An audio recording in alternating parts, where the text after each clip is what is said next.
अल्हम्दुलिल्लाह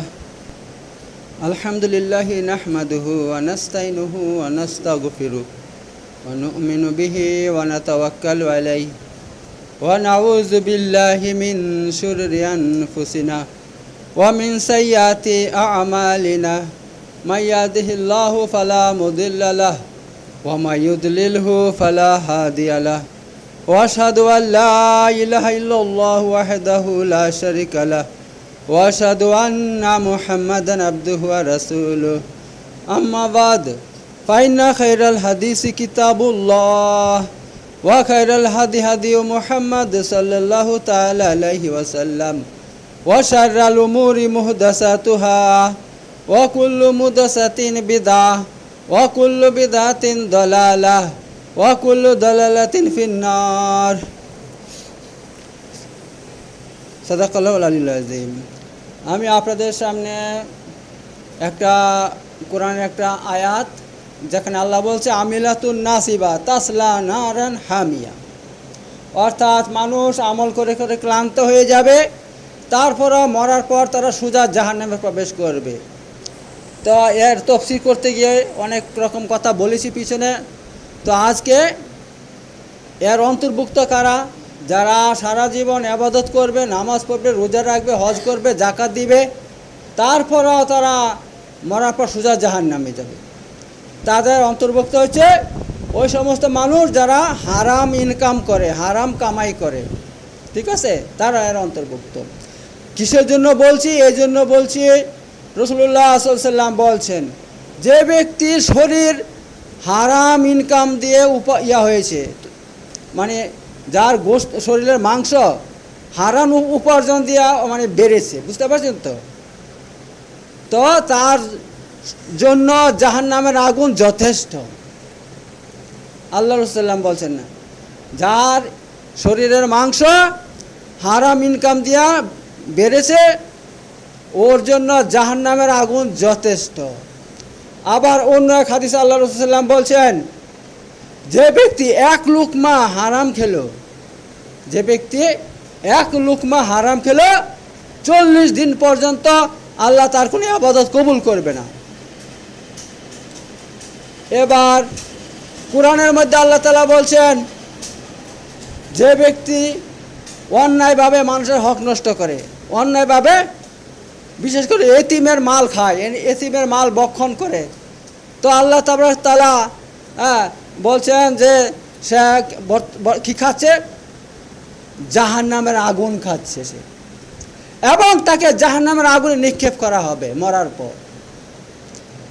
এতিমের কথা এই জন্য বলা হয়েছে, এতিম যেহেতু দুর্বল, তার মা নাই, বাপ নাই, কেউ নাই, দেখার কেউ নাই।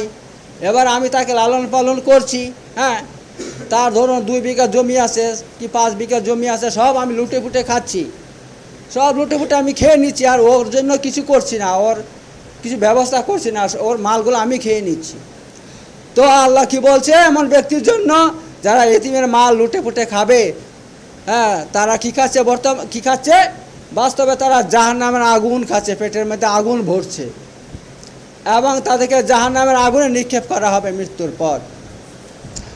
আবার এক হাদিসের মধ্যে আল্লাহ রাসূলুল্লাহ সাল্লাল্লাহু আলাইহি ওয়াসাল্লাম বলছেন, যারা হারাম ভক্ষণ করবে, যারা হারাম ভক্ষণ করবে তাদের জন্য জান্নাত হারাম হয়ে যায় আর জাহান্নাম ওয়াজিব হয়ে যায়। এক সাহাবী বলছে, হে আল্লাহর রাসূল সাল্লাল্লাহু আলাইহি ওয়াসাল্লাম, যদি কোনো ব্যক্তি অল্প পরিমাণে হারাম খায় তা তো এটা হবে? তো তিনি বলছেন, হ্যাঁ শোনো, যদি কোনো ব্যক্তি মানে পিলার রঙের কাঠ পরিমাণ যদি সে হারাম খায়, তবুও তার উপর জাহান্নাম ওয়াজিব হয়ে যাবে এবং জান্নাত হারাম হয়ে যাবে। অর্থাৎ পিলা রঙের কাঠ, অর্থাৎ মেসাক, ঠিক আছে, মেসাওয়াক, ওই যে আমরা মেসাক কিনি না, ওইগুলো কত দাম? এগুলো 1 টাকা 2 টাকা দাম, নাকি এর বেশি তো হবে নাকি, 5 টাকা দাম হবে। তো আপনি যদি ওই কাঠ পরিমাণ, অর্থাৎ ওই কাঠের হাইট এতটুকু পরিমাণ এবং তার দাম ওই পরিমাণ, একটা মেসাওয়াকের দাম কত হবে? 5 থেকে 10 টাকা হবে। ওই পরিমাণ যদি আপনি কার হক মেরে দেন, তাহলে জাহান্নাম ওয়াজিব হয়ে যাচ্ছে আর জান্নাত হারাম হয়ে যাচ্ছে। আবার এক হাদিসের মধ্যে, মুসলিম শরীফের এক হাদিসে আল্লাহ রাসূল সাল্লাল্লাহু আলাইহি ওয়াসাল্লাম বলছেন, যদি কোনো ব্যক্তি, এই দেখেন আঙ্গুল, এই আঙ্গুলটা কতটুকু বড়, ছোট একটা আঙ্গুল আমার, এই আঙ্গুল পরিমাণ যদি কারো একটা শুকনো ডাল আপনি জোর জবরদস্তি করে নিয়ে নেন, তাহলে আপনার উপরে জাহান্নাম ওয়াজিব হয়ে যাবে। ঠিক আছে? তো দেখেন, এইভাবে আমরা না জানি কত মানুষের হক নষ্ট করছি। অনেকে টাকা ধানে 10 টাকা 15 টাকা 20 টাকা, আর দেওয়ার নামই করি না, নামই করে দেও না, নামও করি না, অথচ আমরা এইভাবে দুনিয়া থেকে চলে যাই। ঠিক আছে? তো অথচ আল্লাহ রাসূল সাল্লাল্লাহু আলাইহি ওয়াসাল্লামের এই হাদিস অনুযায়ী তো আমাদের উপর জান্নাত হারাম হয়ে যাচ্ছে। তাহলে হারাম হয়ে যাচ্ছে, আমি তো নিজে বলছি না, আল্লাহ রাসূল সাল্লাল্লাহু আলাইহি ওয়াসাল্লামের এই হাদিস অনুযায়ী হারাম হয়ে যাচ্ছে। তাহলে বুঝতে পারছেন? তাহলে এভাবে আমরা যারা হারাম খাবো, হারাম খেলে এভাবে আমাদের সমস্ত নেকি ধ্বংস হয়ে যায়। আর সবচেয়ে বড় কথা, যদি আমরা হারাম খাই, জেনে শুনে হারাম খাই, তাহলে আমাদের ইবাদত কবুলই হবে না। ইবাদত কবুল হওয়ার জন্য শর্তই হচ্ছে আপনাকে হালাল খেতে হবে, আপনাকে হালাল খেতে হবে। আর আপনি যদি হারাম খান, তাহলে আপনার কোনো ইবাদত আল্লাহ কবুল করবে না, কোনো ইবাদত কবুল করবে না। তার জন্য একটা হাদিস বলছি আমি।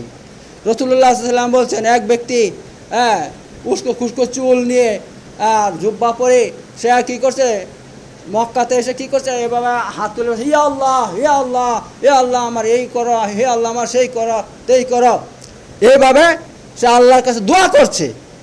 অথচ আল্লাহ রাসূল বলছে, অথচ ওই ব্যক্তির খাওয়া হারাম, পরা হারাম, যে কাপড় পরে আছে এটা হারামের টাকা দিয়ে কিনেছে, যে পানি পান করেছে সেটা হারামের পয়সা দিয়ে কিনা, এভাবে তার সব কিছু হারাম। তাহলে আল্লাহ তাআলা তার দোয়া কীভাবে কবুল করবে? আল্লাহ তাআলা তার দোয়া কীভাবে কবুল করবে? অতএব এই হাদিস থেকে এটাই প্রমাণ হচ্ছে, যারা হারাম খাবে, হারাম পড়বে, তো তাদের কোনো ইবাদত আল্লাহ কবুল করে না, তাদের দোয়া আল্লাহ কবুল করে না, কোনো দোয়া আল্লাহ তাদের কবুল করবে না। এর জন্য শর্ত হচ্ছে আমাদেরকে কী করতে হবে?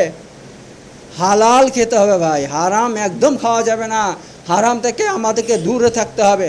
অথচ আমাদের ছেলেফেলেরা মাঠ থেকে ফসল তুলে নিয়ে চলে আসে, একটু টমেটো নিয়ে চলে আসে, 2টা কাঁচা লঙ্কা নিয়ে চলে আসে, বাড়িতে নিয়ে আসে, আমরা জিজ্ঞাসা করি না এগুলো কোথা থেকে পেলি, তুই কোথা থেকে পেলি? তো আমার তো ক্ষেত নাই, তুই অন্য ক্ষেতে, অন্য পরের ক্ষেত থেকে তুলে নিয়ে আসছিস। আর একটু যদি হারাম খাওয়া হয়, তাহলে সব বরবাদ হয়ে যাবে, সব বরবাদ হয়ে, কিন্তু ইবাদত কবুল হবে না, নামাজ কবুল হবে না, রোজা কবুল হবে না, দোয়া কবুল হবে না, আর আরও অনেক রকমের ক্ষতি আছে। এবার দেখেন, আল্লাহ তাবারক তাআলা প্রতিটা পুরুষকে বাড়ির কর্তা বানিয়েছেন। ঠিক আছে? আপনি আপনার বাড়ির কর্তা, আপনার ফ্যামিলিকে আপনি দেখাশোনা করছেন, আমি আমার বাড়ির কর্তা, আমি আমার ফ্যামিলিকে দেখাশোনা করছি। এইবার আপনি যদি আপনার ফ্যামিলিকে হারাম খাওয়ান, তার কি ক্ষতি হবে? দেখেন, আপনি হারাম ইনকাম করছেন, হারাম উপার্জন করছেন, যে করে এই হারাম ইনকাম দিয়ে আপনার পরিবারের লোকদেরকে পালছেন। এবার ওরা হারাম খেয়ে খেয়ে বড় হচ্ছে, ওদের রক্ত মাংস যা কিছু শরীরে আছে সব হারাম ইনকামের। তাহলে তাদের কি হবে, কি ক্ষতি হবে? দেখেন, তাদের দোয়া আল্লাহ কবুল করবে না, তাদের দোয়া কবুল হবে না, এবং তারা কোনো দিন দিনদার পরেজগার হইতে চাইবে না। যদিও এভাবে কিছুদিন হওয়ার চেষ্টা করবে, কিন্তু স্থায়ীভাবে ওরা দিনদার পরেজগার হবে না, তারা এরকম একেবারে দিন থেকে দূরে সরে থাকবে। এ হারামের একটা কুপ্রভাব পড়ে এরকম। তো এই জন্য ভাই, হারাম খেলে কোনো আরাম নাই। আর হারামে কত রাস্তা আমাদের সামনে আছে দেখেন, হারাম ইনকামের। এই জুয়া আছে, তারপর আপনার লটারি আছে, তারপর আপনার এবার পরের জিনিস মেরে খাওয়া, পরের হক নষ্ট করে দেওয়া। অনেকে বাড়িতে 3-4 ভাই, 2-1টা বোন আছে, এবার যখন বাপ মা মরে গিয়েছে, তখন ওই যে বন্টন, জমি জায়গার বন্টন ঠিক মতো করছে না, ও বেশি নিয়ে নিচ্ছে, ওকে কম দিয়ে দিচ্ছে, অথবা বোনদেরকে যে আছে ওয়ারিস আছে সেটা দিচ্ছে না। তাহলে কি হচ্ছে, এভাবে আমরা আমাদের হারাম ঢুকে যাচ্ছে। আমাদের একটু যদি আমরা কারো করি আর কি, হক নষ্ট করি, তাহলে সেটা আমরা হারাম খাচ্ছি আমরা ভাই। আর এভাবে কোনো লাভ হবে না, ইবাদত করে কোনো লাভ হবে না ভাই। আমরা মরার পর আল্লাহ তাআলা বলছে আমিলাতুন নাসিবা তাসলা নারান হামিয়া তুসকা মিন আইনিন আনিয়া লাইসা লাহুম তাআমুন ইল্লা মিন দরি। আল্লাহ বলছে মানুষ দুনিয়াতে আমল করে করে ক্লান্ত হয়ে যাবে, কিন্তু তারপরও মৃত্যুর পর সোজা জাহান্নাম জ্বলন্ত আগুনে প্রবেশ করবে, জাহান্নামের জ্বলন্ত আগুনে প্রবেশ করবে। লাইসা লাহুম তাআমুন ইল্লা মিন দরি, আর তাদের জন্য খাওয়ার কোনো ব্যবস্থা থাকবে না জাহান্নামে, ইল্লা মিন দরি, একমাত্র কাঁটা, কাঁটা ছাড়া। কাঁটা কি খাওয়া যায়? শুকনো জিনিস সে খাবে, এবার সেটা গলার মধ্যে আটকে থাকবে, গলার মধ্যে আটকে থাকবে, চিৎকার করবে যে পানি দাও পানি দাও পানি দাও। তো আল্লাহ তাআলা বলছে তাদেরকে ফুটন্ত ঝরনার পানি পান করানো হবে। আর জাহান্নামের পানি, গরম পানি, বুঝতে পারছেন কত গরম হবে, কারণ জাহান্নামের আগুন দুনিয়ার আগুন থেকে 69 গুণ বেশি তেজ, 69 গুণ বেশি তেজ। ওই আগুন দিয়ে সেই পানিকে ফোটানো হবে, তাহলে কত গরম হয় বুঝতে পারছেন। তো এই ধরনের আযাব কাদেরকে দেওয়া হবে? আল্লাহ বলছে ওই সমস্ত ব্যক্তিদেরকে যারা দুনিয়াতে আমল করে করে ক্লান্ত হয়ে গিয়েছিল, হ্যাঁ, কিন্তু তাদের আমল কি ছিল? হয় বেদাতি পন্থায় করেছিল, অথবা তারা কি করছিল, হ্যাঁ, কারো হক নষ্ট করছিল, আর হারাম খেয়েছিল, এরকম মানে ইবাদতও করছে আবার হারামও খেয়ে যাচ্ছে, হারামও খেয়ে যাচ্ছে। এই জন্য আল্লাহ তাআলা তাদের ইবাদত কবুলই করবে না, ইবাদত কবুলই করবে না আল্লাহ তাআলা, ঠিক আছে, এই ধরনের মানুষদের। এভাবে আরও অনেক রকমের আছে আপনার। তো হাদিসের মধ্যে এসেছে হযরত আবু বকর রাদিয়াল্লাহু আনহুর একটা গোলাম ছিল, কৃতদাস ছিল, বুঝতে পারছেন। ওই কৃতদাস সে প্রতিদিন ইনকাম করে নিয়ে আসতো, ইনকাম করে কিছু কিছু তিনাকে দিত, তিনি খেতেন। আর তিনি কিন্তু প্রতিদিন জিজ্ঞাসা করতো এইটা তুমি কোথা থেকে নিয়ে এলে, এই খাবারটা কোথা থেকে নিয়ে এলে। সে বলতো আমি অমুকের কাজে গিয়েছিলাম, সে কাজ করেছি, সে আমাকে মজুরি দিয়েছে, সেইটা বল ঠিক আছে। এবার কৃতদাসের যে কোনো রোজগার সে মালিক খেতে পারবে, জায়েজ আছে, তার জন্য জায়েজ আছে, বুঝতে পারছেন তো।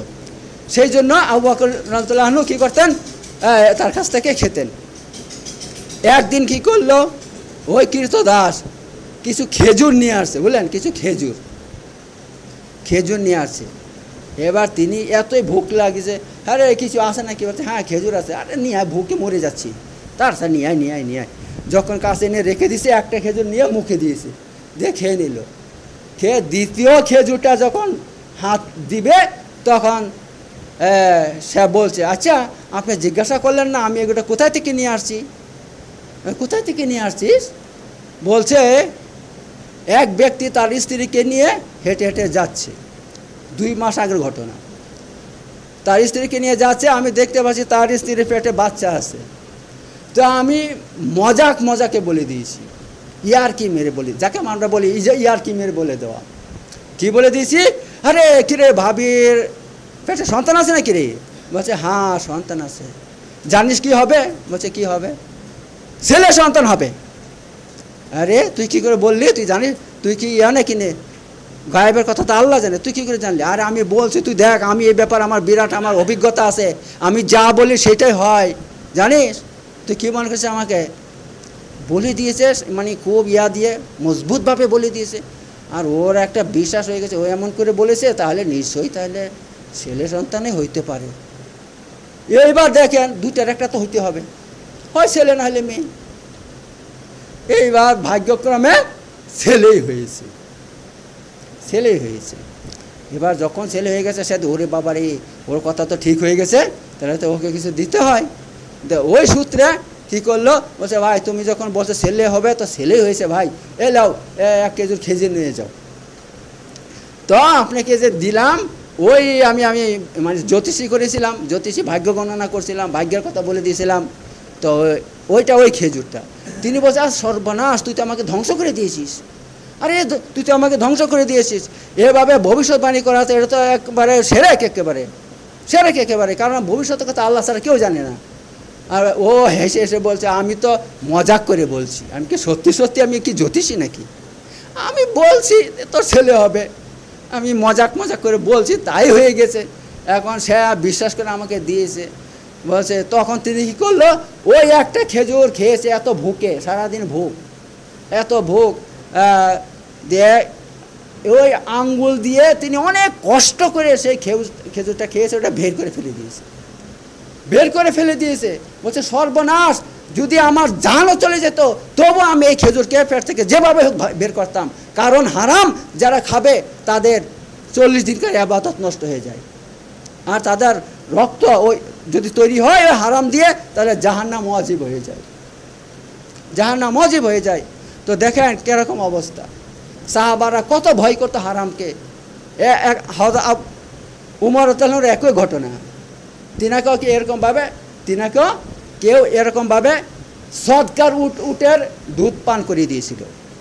তিনি একবার বসে আছে, তো এক ব্যক্তি আসছে, এক ব্যক্তি সে কী করে উট চড়ায়, কিসের উট চড়ায়, ওই যে সদকার উট আছে, রাসূলুল্লাহ সাল্লাল্লাহু আলাইহি ওয়াসাল্লাম নিযুক্ত করে দিয়েছে তাকে, যে তুমি যত সদকার উট আছে তুমি সব চড়াবা, তোমাকে মাসে এত টাকা দেওয়া হবে। এবার সে উট চড়াচ্ছে, এবার একটা উটের স্তনে প্রচুর দুধ, প্রচুর দুধ। এবার সে কী করছে, সেই দুধ দুইয়ে চলে আসছে রাস্তা দিয়ে। হয়তো উমর বসে আছেন, তা বলছে কিরে তোর কাছে কী আছে, বলছে দুধ আছে। আর তিনার বিশাল ভুক লেগেছে, বিশাল, আর তখন তো বিরাট অভাব, সৌদি আরবে বিশাল অভাব, এখনই অভাব ভাই। এখন যদি তেল পেট্রোল না থাকতো তো সৌদিরা না খেয়ে মরে যেত, না খেয়ে মরে যেত সৌদিরা, যদি তেল পেট্রোল আল্লাহ না দিত। এখনও অভাব আছে, হ্যাঁ, কিন্তু আল্লাহ অভাব দূর করে দিয়েছে এই তেল পেট্রোল দিয়ে। তো তিনি বলছে কই দুধ একটু দেখাই। এবার খেয়েছে, খাওয়ার পর মনে হইলো যে দুধটা কোথা থেকে আনলো সে তো জিজ্ঞাসা করি নাই। আচ্ছা তুই দুধটা কোথায় পেলি? বলছে এটা ওই সদকার উট আমি চড়াচ্ছিলাম সেই দুধ। তিনি বলছে সর্বনাশ, সদকা খাওয়া তো আমার জন্য জায়েজ নয়, আমার জন্য তো জায়েজ নয় সদকা খাওয়া।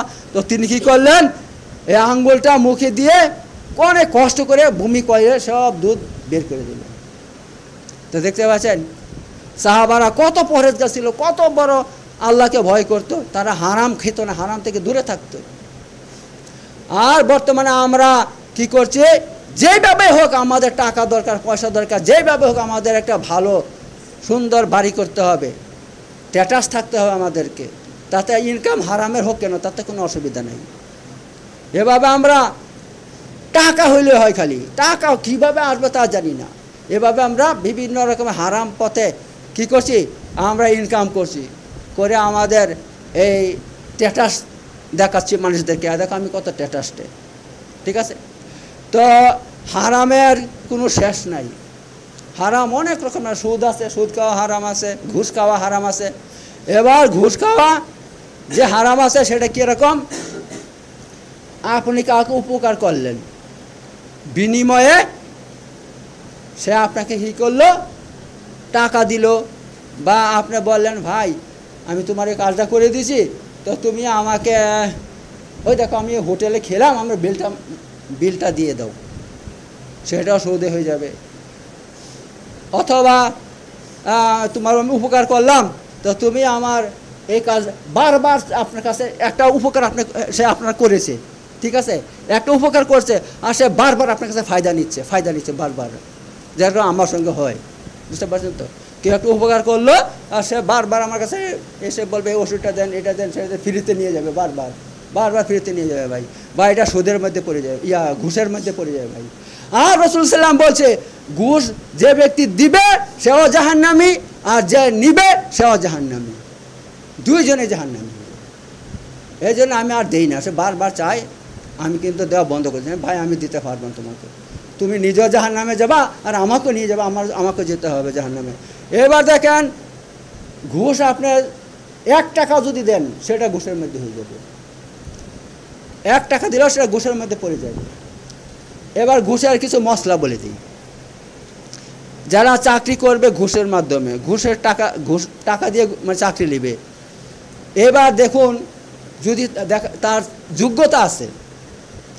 যোগ্যতা আছে, কিন্তু হ্যাঁ সে মিলিটারিতে ধরুন মিলিটারি চাকরি করবে, তার সব শরীরের ক্ষমতা আছে, সেরকম হাইট আছে, সেরকম দৌড়াইতে পারে, যেরকম বলতে হয় 2 মাইল দৌড়াইতে হবে, সে সব কিছু আছে তার মধ্যে, কিন্তু তারপরে কি হচ্ছে, বলছে তোমাকে টাকা লাগবে, ঘুষ দিতে হচ্ছে, বুঝলেন তো। এবার এই যে আপনি টাকাটা দিলেন, এটা কিন্তু এটা হারাম হচ্ছে, কিন্তু তারপরে যে আপনি চাকরি করতে লেগেছেন 1 মাস পর এই যে চাকরি করছেন, তাতে তো আপনাকে খাটতে হচ্ছে কি হচ্ছে না, আপনাকে বেতনটা তো এভাবে দিবে না। আপনাকে সকাল থেকে নিয়ে যে ডিউটি আছে 8 ঘন্টা কি 12 ঘন্টা, সেই ডিউটিটা তো করতে হচ্ছে আপনাকে, হ্যাঁ? তাহলে ওইটা আপনার জন্য জায়েজ হবে, টাকাটা জায়েজ হবে। প্রথম মাসের টাকাটা এটা হারাম হয়ে যাবে, কিন্তু ওই আপনি যে তারপরে যে আপনি কাজ করছেন, ডিউটি করছেন, তার জন্য টাকা নিচ্ছেন, ওটা জায়েজ হয়ে যাবে। এবার দেখেন এমন ব্যক্তি আছে যাদের যোগ্যতা নাই, কোনো যোগ্যতা নাই, কিন্তু শুধু টাকার বলে চাকরি পেয়েছে।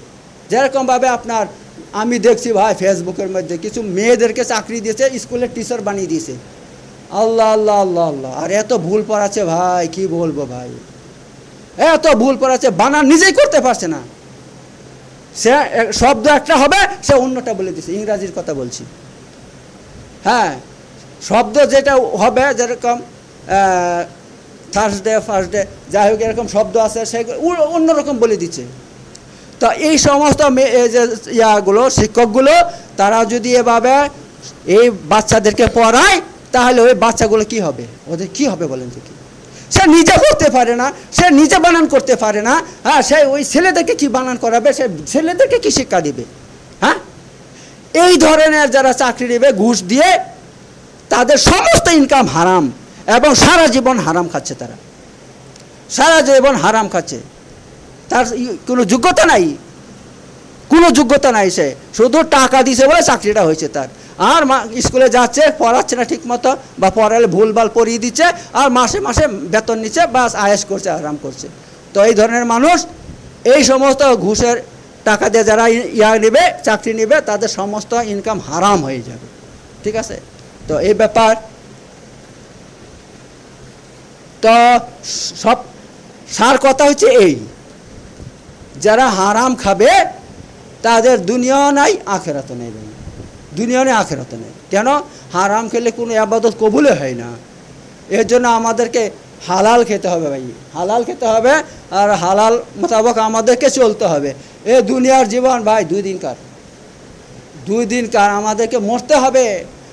এই জন্য আল্লাহকে ভয় করুন, আল্লাহকে ভয় করুন, আর হালাল পথে চলে আসুন, হারাম থেকে তওবা করুন। এবার আরও কিছু বলি, যারা হারাম ইনকাম করবে, হারাম ইনকাম করা কি পাপ, আর আপনি হারাম টাকা দিয়ে খরচ করলে, দান করলে, সেটা কখনো কবুল হবে না, একটা নেকি পাবেন না। আর হারাম টাকা দিয়ে আপনি যদি খাবার খান, পেট ভরে খাবার খেলেন, হোটেলে বসে আপনার বিরিয়ানি খেলেন, খেয়ে একটা ঢেকুর দিলেন, আর বললেন আলহামদুলিল্লাহ, আল্লাহুম্মা লাকাল হামদ ওয়া শুকর, আল্লাহ শুকর আদায় করছেন, আল্লাহ আপনার শুকরের কোনো সওয়াবও দিবেন, আপনি কোনো সওয়াব দিবেন, আপনার কোনো নেকি দিবেন আল্লাহ তাবারক তাআলা। অর্থাৎ হারাম খেলে টোটালি তা একেবারে দুনিয়া আখিরাত বেকার হয়ে যায়, বরবাদ হয়ে যায় ভাই। ওই যে আল্লাহ তাআলা বলছে আমিলাতুন নাসিবা, মানুষ আমল করে করে ক্লান্ত হয়ে যাবে, তারপরে মরার পর সোজা জাহান্নামের আগুনে প্রবেশ করবে। তো তাদের মধ্যে একটা হারামখোর, যারা হারাম খাবে তাদের জন্য। তো এত ভাই হারামের অনেক রকমের ব্যাপার আছে, অনেক রকমের আছে। এবার সে নিয়ে আমি অন্যদিন বলবো ইনশাল্লাহ, ঠিক আছে? কি হারাম, এর জন্য আমরা তো মোটামুটি জানি কি হারাম, জানি। এই দেখেন পরের যদি মেরে খাই সেটা হারাম, কারো কাছ থেকে যদি আমরা মানে সে চাচ্ছে না আমি খাই তার বাড়িতে, বা তার বাড়িতে দাওয়াতে যাই, আর আমি নিজে চলে গেলাম দাওয়াত খেতে, ঠিক আছে? তাহলে এবার জোর জবরদস্তি খেলাম, সেটা হারাম হয়ে গেল ভাই। এভাবে হারামের অনেক রকমের আছে, কারো হক মেরে খাওয়া হারাম, কারো জমিটা মেরে খাওয়া হারাম, কারো টাকা মেরে খাওয়া হারাম, অনেক রকমের আছে ভাই, ঠিক আছে? এত আমরা কি করব, এই হারাম থেকে বেঁচে থাকবো। চুরি করা হারাম, এবার আমি কি করলাম, চুরি করলাম, রাতে কারো বাড়িতে চুরি করেছি, করার পর সকালে এবার আমার মনে হলো যে না বাবা রে, আমি বিরাট বড় পাপ করেছি, এটা তো হারাম, এটা খেলে তো আমার সমস্ত ইবাদত নষ্ট হয়ে যাবে। তবে আমি কি করি, এটা ওকে ফেরত দেই। এবার আমি তাকে ফেরত দেওয়ার আগে সে কী করলো, সে থানাতে গিয়ে ডায়েরি করে দিল যে আমার বাড়িতে এই চুরি হয়ে গেছে, ঠিক আছে? এইবার সে যখন ডায়েরি করে দিয়েছে, আর আমি যদি তাকে ফেরত দিতে চাই, আমি যদি ওই 10 গুণও দেই, তবুও কিন্তু আল্লাহ মাফ করবে না। কেন? সে ডায়েরি করে দিচ্ছে, সেখানে রিপোর্ট করে দিচ্ছে। রিপোর্টের আগে যদি আমি ওকে গিয়ে বলি, ভাই দেখো আমি টাকাটা তোমার নিয়েছি, তুমি আমাকে মাফ করে দাও ভাই, নাও, আর সে যদি বলে ঠিক আছে ভাই আর দ্বিতীয়বার করবে না, মাফ করে দিলাম, তাহলে মাফ হবে। আর যদি বলে না আমি কখনো মাফ করবো না, আমি মাফ করবো না, আর আমি যদি দোষগুলো দেই, মাফ হবে না। ইসলামের যে আইন সেটা প্রয়োগ হবে, সেটা কি? যে হাত কেটে দাও, হাত কেটে দিতে হবে তার, ঠিক আছে? তো এই ব্যাপার বা এত সহজ নাই যে আমি মানুষের হক মেরে খেয়ে দেবো আর এভাবে আমার মাফ হয়ে যাবে, এত সহজ নয়, এত সহজ নয়। এই জন্য ভাই হারাম থেকে দূরে থাকুন, একেবারে দূরে থাকতে হবে।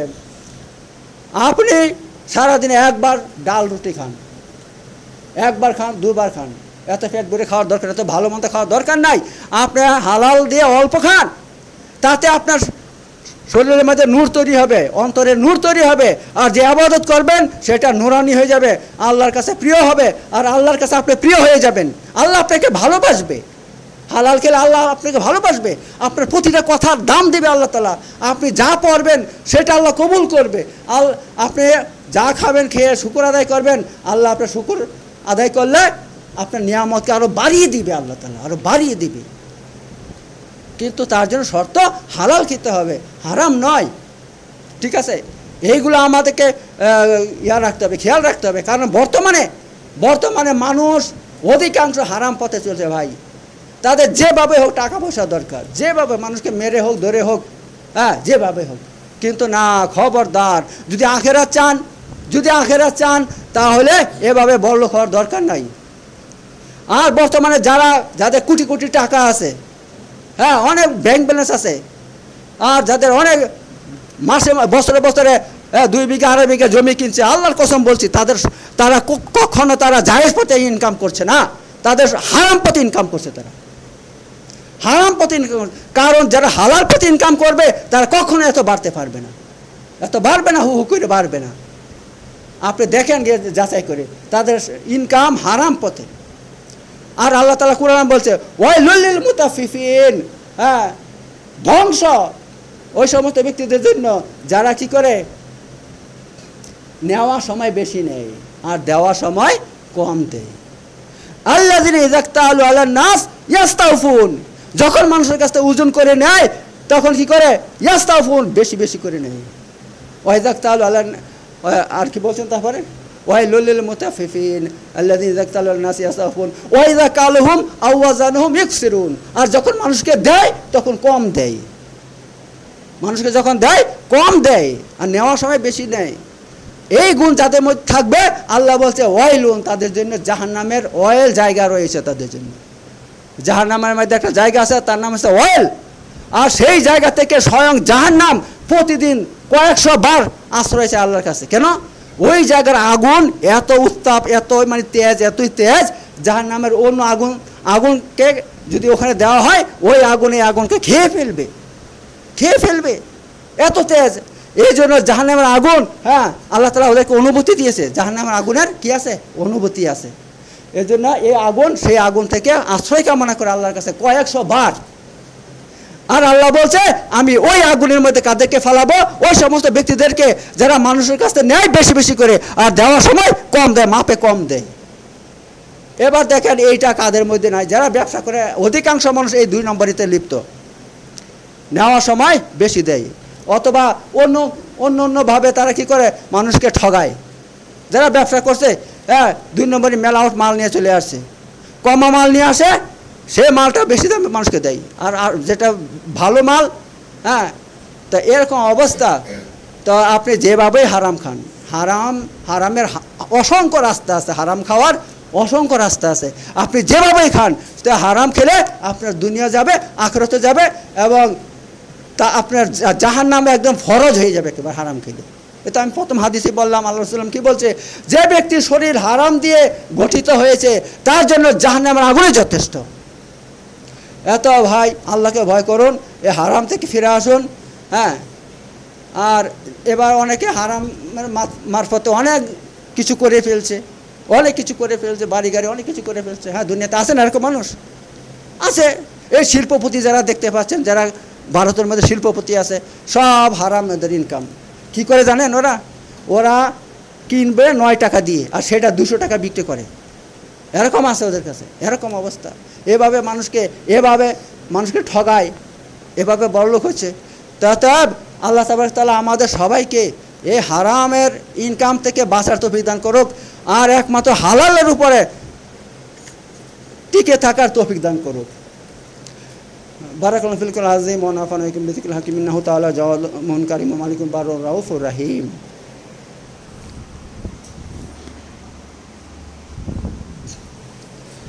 وآخر دعوانا الحمد لله رب العالمين إن الله يأمر بالعدل والإحسان وإيتاء ذي القربى وينهى عن الفحشاء والمنكر والبغي يعظكم لعلكم تذكرون واذكروا العظيم يذكركم واشكروا على نعمه وذكر أكبر والله يعلم ما تصنعون صدق الله العلي العظيم.